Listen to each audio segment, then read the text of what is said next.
जय हिंद दोस्तों। एक बार फिर से आपका स्वागत है आपके अपने YouTube चैनल फौजी यूट्यूब गुरुजी में। मैं सुभाष चंद्र जोशी आपका हार्दिक स्वागत एवं अभिनंदन करता हूं। दोस्तों, यह चैनल जब मैंने बनाया था तो तब मैंने यह जानकारी लोगों को, जो मुझे जानकारी है कि एक्स सर्विसमैन के लिए कंटेंट जो नॉर्मल यूट्यूब चैनल्स हैं उसमें बहुत कम मिल पाता है, या एक व्यक्ति ने एक चीज़ के बारे में बताया, उसने एक वीडियो बना दिया और उसके बाद दूसरी चीज़ों के बारे में वह जानकारी गैदर करके वीडियो नहीं बनाता है। तो इस के पीछे मेरा उद्देश्य ये था कि जो जानकारी मुझे पता है या जो जानकारी लोगों को ज़रूरत है उसको मैं या तो इकट्ठा करके या जैसे भी करके हो सकेगा जहाँ तक अपनी तरफ से अपलोड करूँगा या लोगों तक साझा करूँगा। इस चैनल को बनाने का उद्देश्य यही है कि एक्स सर्विसमैनों को थोड़ी सी डिटेल जानकारी उनके सेकंड इनिंग्स के लिए दी जाए। इसमें मेरा इसमें फोकस होता है वही जो 15 से 20, 22 या मैक्सिमम 24 साल सर्विस करके रिटायर हो जाते हैं या प्रीमेच्योर हो जाते हैं, या जो भी रैंक की कलर सर्विस करके ले आ जाते हैं, जिन्हें या तो प्रमोशंस नहीं मिलता है या कोई जो प्रीमेच्योर आ जाते हैं, उन्हें सेकंड लाइफ स्टार्ट करनी ही पड़ती है। तो आज हम बात करेंगे PMR या जो भी 20, अंडर 20, 21, 22 ईयर सर्विस करके जो आए हैं और वो जो लोग दोबारा से सेकंड इनिंग करना चाहते हैं या उनकी मजबूरी है कि उन्हें अपनी लाइफ को दोबारा से कुछ न कुछ तो करना ही है। गवर्नमेंट जॉब्स, मैं यहाँ पर बात सिर्फ गवर्नमेंट जॉब्स या आपके स्टडी से संबंधित ही करूँगा, क्योंकि बिज़नेस या उसके विषय में मैं ना तो गाइड करना चाहता हूँ और ना मेरे को इस विषय में इतनी ज़्यादा जानकारी है। तो दोस्तों, सबसे पहले मैं उन सभी सैनिक भाइयों का तहे दिल से शुक्रिया अदा करना चाहता हूं जिन्होंने मेरे इस चैनल को सब्सक्राइब किया, मुझे बार बार उत्साहित करते हैं और मुझे बहुत अच्छा लगता है जब वो बोलते हैं कि हमारे आपके द्वारा दी गई जानकारी बहुत अच्छी लगी। उनका तहे दिल से धन्यवाद। तो सबसे पहले जो भी अभी मेरे फौजी भाई प्रीमेच्योर या कलर सर्विस करके 15, 17, 20, 21, 24 इंक्लूडिंग जो अंडर 50 हैं रिटायर आ रहे हैं, उनके लिए सिविल में जॉब अपॉर्चुनिटीज़ के बारे में बात करेंगे। आज एक्स सर्विसमैन के लिए भी जॉब में बहुत ज़्यादा कंपटीशन बढ़ गया है। यही जो इसका ही जो नेचर था 14, 15 में बहुत सॉफ्ट था, आदमी को तुरंत जॉब मिल जाती थी। 14, 15 में, 16, 17 में थोड़ा सा टफ हुआ लेकिन फिर भी जॉब मिल जाती थी। वहीं 18, 19 में कंपटीशन स्टार्ट हो गया था और 2021 में कंपटीशन बहुत हाई लेवल तक पहुंच गया है। अब फ्यूचर एस्पेक्ट 22, 23 में आप लोगों को सिविल की तरह ही बहुत कड़ी मेहनत करनी पड़ेगी। तो अभी भी जो 18 लास्ट, 19 फर्स्ट या उसके बाद के रिटायर आए हुए सोल्जर्स हैं या मेरे भाई जिन्हें अभी तक जॉब सिक्योर नहीं हुई है, कुछ जानकारी के अभाव में या कुछ हार्ड लक भी होता है कई बार कि जॉब सिक्योर नहीं हो पाती है, तो उनके लिए सबसे पहले एकमात्र राय और जो मुझे अनुभव मिला है मैं यह बताना चाहूँगा कि जब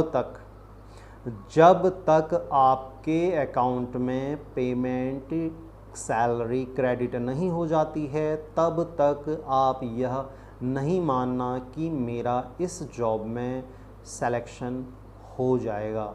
इस प्रकार की भ्रांतियां भी होती हैं बहुत बार कि टायर 1 में हो जाने से, टायर 2 में हो जाने से आदमी निश्चिंत हो जाता है कि यार अब इसमें तो हो ही जाएगा। एक ऐसा वाकया हमारे मित्र भगवान सिंह हैं जो कि कुमाऊं रेजिमेंट से संबंधित रखते हैं।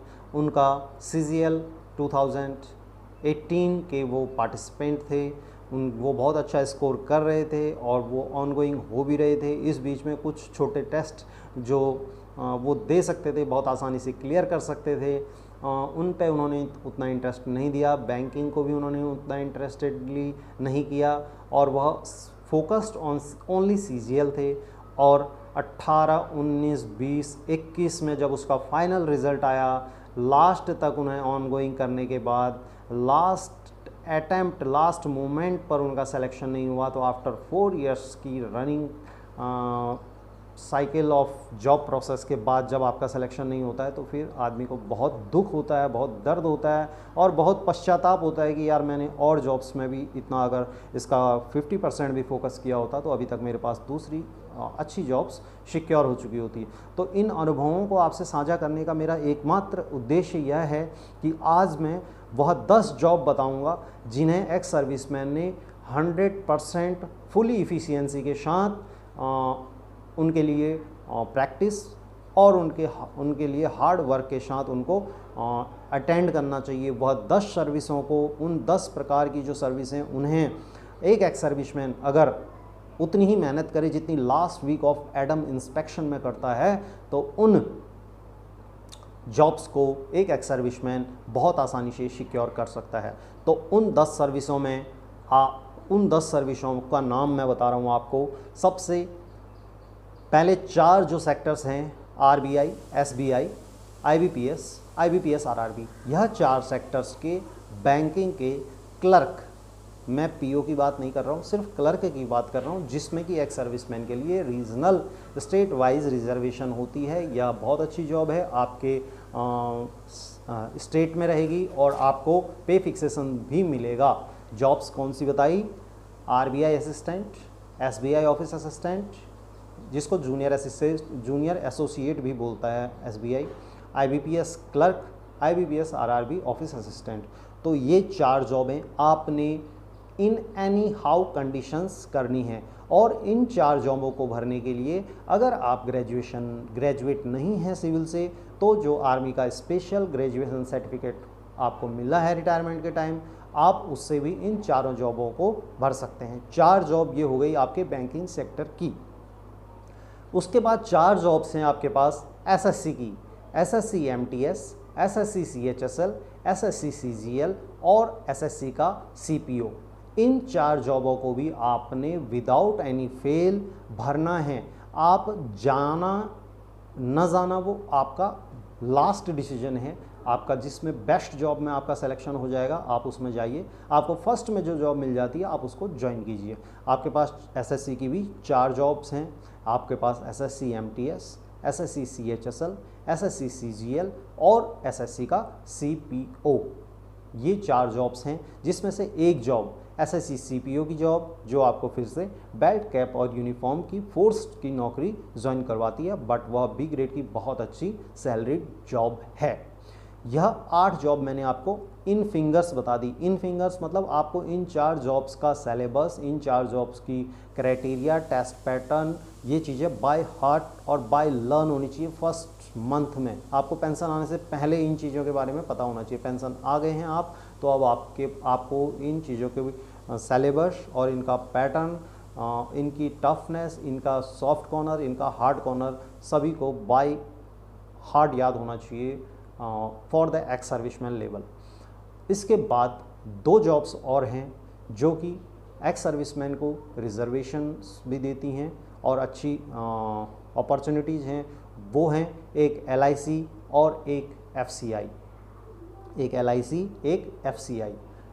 इन जॉब्स के लिए मैं 10 ये जो जॉब हैं ऑन फिंगर, इनके लिए मैं आपको बता रहा हूँ।